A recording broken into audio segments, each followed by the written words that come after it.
Now, if you want to have a nice garden, you're going to sometimes have to contend with critters that want to eat your harvest. Well, I have been pushed.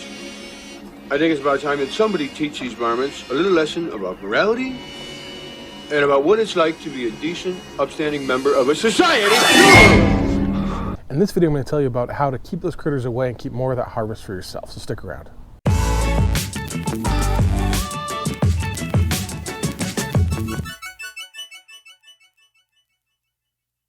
Now, I love to garden, but one problem that I have is bunny rabbits.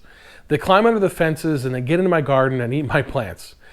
Oh, wabbits, wabbits, guns, wabbit twaps, cowards, wabbits, wabbits, wabbits, wabbits! When I lived in Pennsylvania, I had similar problems, but there I also had to deal with deer and groundhogs. Now, I have found a few really good ways to keep them out and wanted to share those in this video. So there are three main ways to keep critters out of your garden. The first is to put up barriers. Now, critters can't eat your plants if they can't get to them. In Pennsylvania, I built these planter boxes that kept out all of the deer and rabbits and other animals that would try to eat my plants. I even put some protection on the bottom to keep the burrowing animals from getting in. Now, these worked really well for me and I had a lot of success.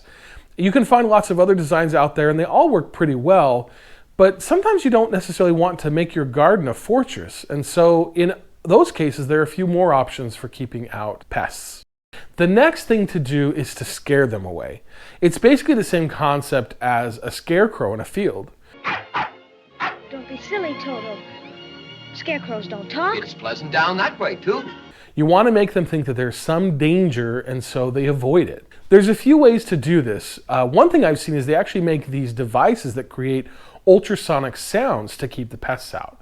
I'll link to some products that I found below. Now, I can't vouch for how well they work as I've never used one, but I think that they're really interesting and I'd love to hear others' experiences if it's something that you've used before. I've also heard of people using owl decoys or fake snakes. These also may work, but you'll need to move them around so that they remain effective. The last way to keep out pests is by using some kind of repellent. This is the product that I've used and it's very effective. I've used it to protect my garden here in Texas as well as when I was living in Pennsylvania, especially my tulips that I had in Pennsylvania, as the deer and rabbits love to eat them. And I'll tell you, it worked really, really well. I prefer the spray, but they also make granules. Now, it's harmless to plants and animals, but it has a smell that deer and rabbits hate, and so they avoid it. So what other ways have you found to keep out garden pests? Leave me a comment below and let me know what's worked for you. Thanks for watching. Be sure to subscribe to my channel and watch my other videos on gardening, and I'll see you in the next one.